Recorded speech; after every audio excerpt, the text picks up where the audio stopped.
When Harry S. Truman became President of the United States in April 1945, following Franklin D. Roosevelt's death, he inherited a war at its breaking point. Germany was about to surrender, but in the Pacific, Japan remained determined to fight on. For years, the Japanese military had encouraged its people to embrace death before defeat, and every battle showed how far they were willing to go. Truman was quickly faced with the gravest decision of his presidency: how to end the war. On his desk were three options: an invasion of Japan's mainland, continued naval bombardment and firebombing, or the use of a new terrible weapon, the atomic bomb. Choice 1: Invasion of Japan. The first option was the military invasion known as Operation Downfall.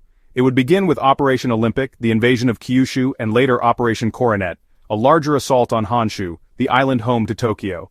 The scale of this plan honestly dwarfed the D-Day landings. Military planners expected Japan to resist ferociously, just as they had at Okinawa and Iwo Jima. On Okinawa alone, more than 12,000 American soldiers had died, while over 100,000 Japanese perished, soldiers and civilians alike. Projected casualties for an invasion of the mainland ran into the hundreds of thousands for U.S. troops and potentially millions of Japanese. Japan had fortified its coasts, stockpiled kamikaze planes, and even trained civilians, including women and children, to fight with crude weapons.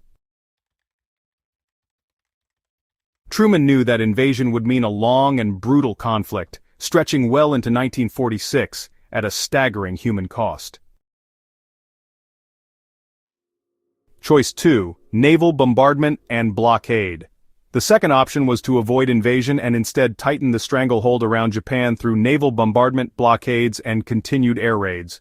By mid-1945, American bombers had already turned much of Japan's cities into ashes. The firebombing of Tokyo in March killed an estimated 100,000 people in a single night.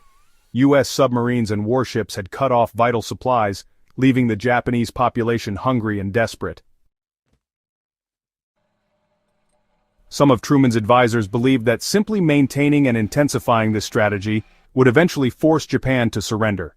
Starvation, destroyed infrastructure, and relentless air raids would break their resistance without risking American lives in a ground assault. But there were problems. A prolonged blockade meant prolonging suffering, not just for Japan's military but for millions of civilians. It could take months, even years, for starvation and bombing to bring Japan to its knees. And all the while, Allied prisoners of war and occupied territories across Asia would remain under brutal Japanese control. For Truman, that meant more innocent lives lost. Choice 3: The atomic bomb. The third option was unlike anything the world had ever seen. On July 16, 1945, the Manhattan Project had successfully tested the world's first atomic bomb in New Mexico. This new weapon promised destruction on a scale that could terrify Japan into immediate surrender. Yet it came with horrifying moral weight. Dropping the bomb on a city would kill tens of thousands of civilians in an instant, unleashing suffering unlike anything before. Truman understood that choosing the bomb would forever change warfare, and open a door that could never be closed. Still, it offered a chance to end the war swiftly, without an invasion or prolonged bombardment. Truman listened to his advisors, weighed the casualty estimates, and considered the political stakes. Intelligence suggested Japan's leaders were still unwilling to surrender, despite the devastation from conventional bombing. The looming entry of the Soviet Union into the Pacific War also added urgency. If Stalin's forces pushed deep into Japanese territory, it could reshape Asia's future balance of power. On August 6, 1945, Truman chose the atomic option. The B-29 bomber Enola Gay dropped Little Boy on Hiroshima, killing around 70,000 instantly. When Japan did not immediately surrender, a second bomb, Fat Man, was dropped on Nagasaki 3 days later, killing about 40,000. Combined with the Soviet invasion of Manchuria, the shock finally broke Japan's resolve. On August 15, Emperor Hirohito announced surrender.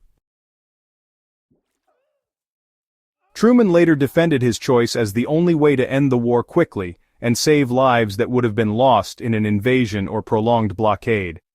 Critics, however, argue that Japan was already on the brink of surrender, and that the naval strategy might have forced them to yield without nuclear devastation. Others suggest the bomb was also a political message to the Soviet Union, signaling America's new dominance. Regardless of the debate, the truth is clear.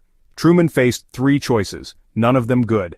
Invasion promised unimaginable bloodshed, naval bombardment risked a slow and agonizing war of attrition, and the bomb brought swift victory at a terrible human cost. Truman chose the third path, believing it was the least terrible option available. The decision that ended World War II was not a simple one. Truman's three choices, invade, bombard, or drop the bomb, each carried immense consequences. In the end, he chose the atomic bomb, a decision that ended the war in days but introduced humanity to the nuclear age. It was a moment where history turned, not on a good choice, but on the least catastrophic one. The weight of that decision still shapes the world we live in today.